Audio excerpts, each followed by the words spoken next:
নিজে দেখা যায় ভালো কাজ করি না, আর অন্যজনকে ভালো কাজ করার জন্য যদি জ্ঞান দেই, তখন এটি কিন্তু বুমেরাং হবে। উল্টো কথা চলে আসবে। আমি নিজে সিগারেট খাই, কিন্তু আরেকজনকে যদি জ্ঞান দেই, "ভাই সিগারেট খায়ও না", আমার এই কথা কিন্তু খুব একটা বেশি কাজে লাগবে না। বা যাকে বলতে যাবো সে কিন্তু উল্টা ২ টি কথা বাঁকা কথা শুনিয়ে দিবে।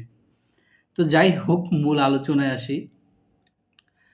আজকে আমাদের ডিজাইন করা একটা ভবনের লেআউট হলো, কাজ শুরু হলো।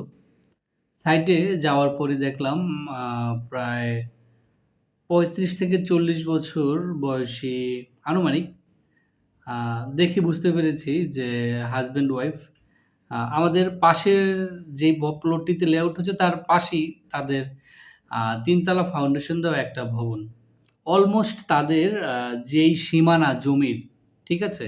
সীমানা বরাবর একেবারে 100 এ 100 আ তাদের ছাদ নিয়ে এসেছে। অর্থাৎ বাউন্ডারির পরে যে বিল্ডিং কোড অনুযায়ী জায়গা ছাড়তে হয়, তারা ছাড়েনি। তারা আমাকে আগে থেকেই চিনে। তো আমাকে একটু সাইড করে ডাক দিয়ে বলল যে, "ফারাজ ভাই, আ এই পাশ দিয়ে কি কোন জায়গা ছাড়ছেন আপনারা?" আমি বললাম যে, "ভাই নিয়ম অনুযায়ী আমাদের তো যতটুকু ছাড়ার কথা আমরা ছেড়েই কাজ করছি।" তো পরে ওনারা আমাকে বলল যে, "পারস ভাই, আমি তো যেই ভবন মানে পাশের যে জমিতে লেআউট হচ্ছে, আ তার সাথে তো আমি তেমন একটা কথা বলি না, বা যেকোনো একটা বিষয় না ঝামেলা হইছে, আপনি একটু ভাই দেখেন।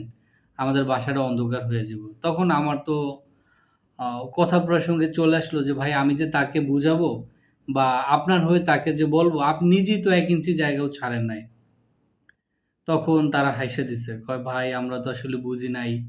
খালি প্লট ছিল, হ্যাঁ? এখন তো ভবন হবে, হ্যাঁ? এখন নাকে পানি গেছে।" মূলত আমরা যেই প্লটে লেআউট দিচ্ছি, এই পাশের প্লটে যারা আগে কাজ করছে তারা কিন্তু ১ ইঞ্চি জায়গাও ছাড়ে নাই। এখন সে প্রত্যাশা করতেছে তার পাশে যে ভবন করবে, সে জায়গা ছেড়ে কাজ করবে। এখন নাকে পানি কেন গেল? যে আমি আমার সীমানা থেকে ১ ইঞ্চিও ছাড়ি নাই। আমার পাশের প্লটের যে কাজ করবে সেও যদি না ছাড়ে, ২ ভবন হয়ে যাবে কাছাকাছি। রুমগুলো অন্ধকার হয়ে যাবে। এই যে কোটি, কোটি টাকা খরচ করে বাড়ি করলো, রুমগুলো গুদামের মতো হয়ে যাবে, অন্ধকার হয়ে যাবে। এখন বুঝতে পেরেছে। কিন্তু ভয়ে পাশের প্লটের তাকে বলতে পারতেছে না কেন? কারণ সে নিজেই মানে নাই। পরবর্তীতে খোঁজখবর নিলাম। আমি যাওয়ার আগেও তারা তো জেনেছে যে ভবনের কাজ ধরবে। বলে রিকোয়েস্ট করেছে যে, "ভাই আমরা একটু জায়গা ছেড়ে কাজ করেন।" তখন আমাদের প্লটের যে লেআউট দিচ্ছে সেই ভবন মালিক সম্মানিত, সে বলেছে, "ভাই আপনি নিজেই তো জায়গা ছাড়েন না। আপনি আমাকে কিভাবে বলছেন?" ঠিক আছে? তো আসলে উম মন মানসিকতা আমাদেরকে চেঞ্জ করতে হবে। দেখা যায় আমাদের অনেকের আ ৪% প্লট, ৫% প্লট, ছোট প্লট। ঠিক আছে? ভবন করার জন্য চতুর্দিক থেকে একটা নির্দিষ্ট পরিমাণ জায়গা ছাড়তে হয়। কিছু নিয়মকানুন আছে। এগুলোকে ফলো করতে হবে। ২ ভবন এমন গায়ে, গায়ে লাগিয়ে কাজ করে, এক বাসার জানলা আরেক খুলতে পারে না, আরেক বাসা থেকে আ দেখা যায়। এক বাসায় কথা বললে আরেক বাসায় শোনা যায়। আমরা অনেক বিল্ডিং এর এমন জানলা খুলতে পারে না, দরজা খুলতে পারে না, রান্নাঘরে আমার নিজের ডিজাইন করা ২ টা বাসা। ২ টো জমির মাপই হচ্ছে ৩৯ ফিট বাই ৪১ ফিট। একটা সামনে, একটা পেছনে। তো আমি যখন নকশা দিয়েছি, তখন 100 এ 100 সেটব্যাক রুলস, যে ২ ভবনের মাঝখানে যে পর্যাপ্ত ১ মিটার, ১ মিটার গ্যাপ রেখেই আমি প্ল্যান দিয়েছি। তো যখন কাজ চলাকালীন সময়ে আ ভবন মালিক আর কন্ট্রাক্টর মিলে করছে কি? ২ ভবনেই কিন্তু একই কাজ করছে। একজন যে শুধু নিয়ম মানছে, অন্যজন মানে নাই, নট লাইক দিস। আ তারা দুজনেই কিন্তু নিয়ম মানে নাই। এখন এক ভবনের সিচুয়েশনটা এমন, একেবারে আমার নিজের ডিজাইন করা প্রজেক্ট। এক ভবনের স্টেয়ার যেইখানে, সিঁড়ির জানলা যেইখানে, ঠিক সেইখানে আরেক ভবনের আম রান্নাঘর। রান্নাঘরের জানলা সেখানে। এখন রান্নাঘরে যখন কোনো রান্নাবান্না মা আমাদের আ পরিবারের সদস্যরা করে, মা-বোনেরা করে, তখন বেশ গরম হয়। স্বাভাবিকভাবে জানালাটা খোলা থাকে। ঠিক আছে? তো দেখা যায় বাসাবাড়িতে আমাদের পরিবারের সদস্যরা, মা-বোনেরা একটু কমফোর্টেবল, একটু আ খো কি বলে এটাকে? কমফোর্টেবল পোশাক পরিচ্ছেদই পরে। ঠিক আছে? যাতে কি বলে এটাকে? একটু অসুবিধা না হয়। সোজাসাপটা কথা। এখন দেখা যায় কি এই ভবনে যখন রান্না করে আ মহিলারা, ঠিক আছে? তখন ওই ভবনের ওই সিঁড়ি দিয়ে যে লোক ওঠানামা করতেছে সিঁড়ি থেকে স্পষ্ট দেখা যায়। কি যে একটা মানে হিবজিব অবস্থা, মানে অস্বস্তিকর অবস্থা। ওই ২ টা ভবনই বিশেষ করে যার সোজা মানে যার রান্নাঘরের সোজা আরেক ভবনের সিঁড়ির জানলা পড়ছে, ২ জনের বিব্রতকর অবস্থা। এক না পারে জানলা আটকাইতে, কারণ জানলা যখনই আটকাবে রান্না করলে রুম গরম হয়ে যাবে, ধোঁয়া হয়ে যাবে। তো ওই যে আজকে সকালে যেটি লেআউট দিলাম এখন উনারা একটা কনফিউশন এ আছে। আমি এত কি জন্য ভুল করলাম? এখন বলতেছে যে, "আমাকে তো আমাদের ইঞ্জিনিয়ার বলে নাই। আমাদেরকে কন্ট্রাক্টর তো বুঝায় বলে নাই।" হ্যাঁ? কন্ট্রাক্টর কেন বলবে? একটা মানুষ চাল কিনতে গেলে যাচাই করে, ডাল কিনতে গেলে যাচাই করে, মাছ কিনতে গেলে যাচাই করে, হ্যাঁ? একটু ডাক্তার দেখাতে গেলে যাচাই করে, নিয়মকানুন জানার চেষ্টা করে। ঠিক আছে? সবকিছুর নিয়মকানুন আছে। ভালো-মন্দ যাচ্ছে। একটা বিল্ডিং করতে গেলেও কিন্তু সুনির্দিষ্ট কিছু নিয়মকানুন আছে। আপনি আপনার পুরো জায়গা জুড়ে ভবন করবেন আর প্রত্যাশা করবেন আপনার পাশের প্লটের যখন কাজ হবে সে জায়গা ছেড়ে দিবে, এটি কিভাবে আপনারা প্রত্যাশা করেন? আমার ৫% জমি, আমি পুরো ৫% জুড়েই ভবন করছি। আর আমি প্রত্যাশা করছি যে আমার পাশে যে আছে সে জায়গা ছেড়ে দিবে? ইস ইট লজিক্যাল প্রত্যাশা করা? ডেফিনিটলি না। সো কারো কাছ থেকে অ্যা ভালো কিছু প্রত্যাশা করার আগে অ্যা আমি কতটুকু ভালো করেছি, আ আমি কতটুকু নিয়ম মেনে কাজ করেছি, আ এই বিষয়টা যাচাই করতে হবে। মাস ৩ এক আগের কথা আরেকটা এক্সাম্পল দেই। সেখানে আমাদের একটা ৬ তলা ভবনের কাজ হচ্ছে। একজন হুজুর, না বয়স প্রায় ৭০ ওভার। তো পাশের প্লটই আ একটা ৩-৪ তলা ভবন। মোটামুটি দোতলা ৩ তলা পর্যন্ত কমপ্লিট। তো ওই প্রতিবেশী সবসময় অভিযোগ দিতেছে যে, এই পাশের প্লটে যারা কাজ করতেছে, তারা নিয়মকানুন মাইনা কাজ করতেছে না। পৌরসভায় একাধিকবার অভিযোগ দিছে। পৌরসভা থেকে আইসা যখন জমি মাপ দেওয়া হইল, হ্যাঁ? নকশা ধরে দেখা যায় যে অভিযোগ দিছে, সে নিজেই কোনো জায়গা ছাড়ে নাই।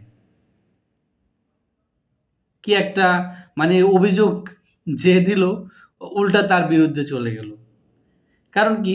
সে যখন ভবন করেছে, পুরো জমি ফাঁকা দেখেছে। একদম নিজের সীমানা বরাবর কাজ করেছে। এখন সে আশা করতেছে পাশের প্লটে যে কাজ ভবন করতেছে নতুন, সে জায়গা ছেড়ে কাজ করবে। সে কিন্তু ঠিকই জায়গা ছেড়ে কাজ করছে, কম বেশি যাই হোক।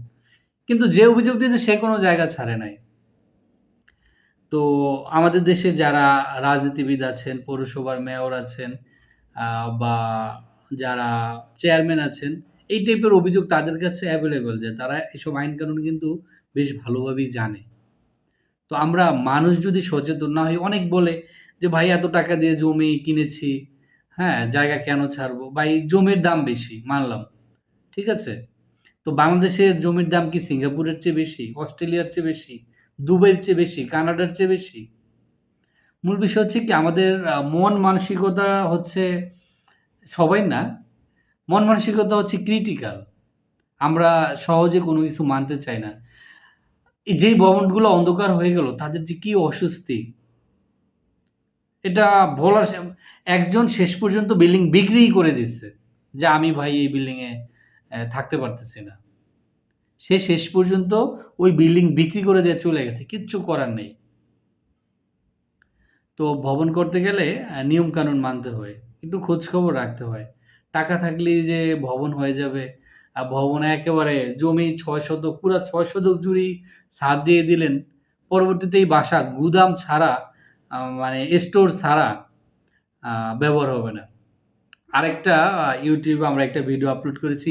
দিনের বেলায় টর্চ লাইট নিয়ে ঢুকতে হয়েছে। মানে একদম অন্ধকার।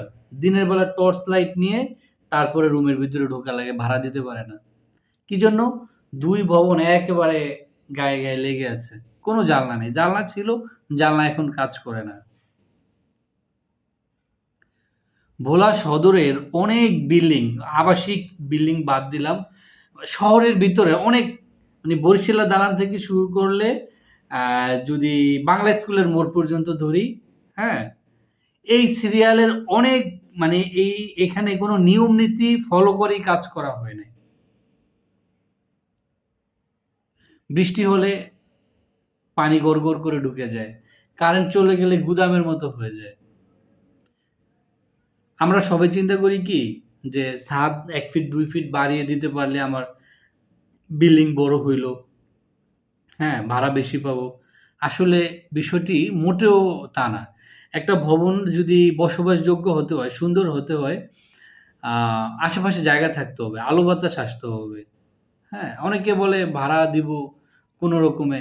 ভাই যারা ভাড়া থাকে তারাও তো মানুষ, তাই না? আমি নিজেও ভাড়া থাকি একটা জায়গায়। আবার আমরাও বাসা ভাড়া দেই। আমাদের বাসায়ও আরেকজন ভাড়া থাকে। তাই না? তো আপনি রুম ২ ফিট বড় করলেন, রুমের মাঝখানে বিম পড়লো, আলো বাতাস আসলো না। ওই বিল্ডিং এ হাঁস-মুরগি ছাড়া ভালো মানুষ থাকবে না। ওই যে আজকে সকালে যে লেআউটটি দিছিলাম, যেটা নিয়ে কথা শুরু করলাম, আইসা এখন চুপচাপ দাঁড়ায় আছে। পাশের প্লটে রেখে ভয়ে কিছু বলতে পারতেছে না। এখন মিউচুয়াল এর চিন্তা করছে। এখন সলিউশন কি? সলিউশন হচ্ছে ছাদ ভাঙতে হবে। এখন এইটা মানা তো খুব ক কট মানে কষ্টকর, কঠিন। আমরা অনেক সময় হয় কি, আ যখন কথা হয়, ভাই ইঞ্জিনিয়ার তো আমাকে বলে নাই। আমরা ইঞ্জিনিয়াররা প্ল্যান ঠিকই দেই। ঠিক আছে? আমরা ইঞ্জিনিয়াররা মেজরিটি টাইম আমরা আইন কানুন জানি। কম আর বেশি। ঠিক আছে? কিন্তু আ আমাদের মানসিকতাকে চেঞ্জ করতে হবে। খালি স্কোয়ার ফিট বাড়ালাম, হ্যাঁ? কোনো লাভ নেই, কোনো ফায়দা নেই। একাধিক এক্সাম্পল দেওয়া যাবে, একাধিক এক্সাম্পল। শুধু ভোলায় না, সারা বাংলাদেশের অনেক শহরের অবস্থাই একই রকম। ২ ভবন পাশাপাশি জানলা খুলতে পারে না। এমন অনেক কেস, আরো অসঙ্গতিপূর্ণ কেস আমরা বলতে পারি। অথবা এগুলো ক্যামেরার সামনে বলা যায় না। বিষয়টা পজিটিভ, সুন্দর দেখা যায় না। জানলা খুলতে পারে না, জানলা। মানে এই যে এখানে যে একটা জানলা আছে না? এরকম জানলা খুললেই আপনার আরেক বাসার জানলা সামনে চলে আসে। অনেক ঘটনা ঘটে, অনেক ঘটনা। এটি অসঙ্গতিপূর্ণ। তো ভালো থাকবেন, ভবন নির্মাণে সচেতন হবেন, আর আইন কানুন মেনে ভবন করবেন। আসসালামু আলাইকুম।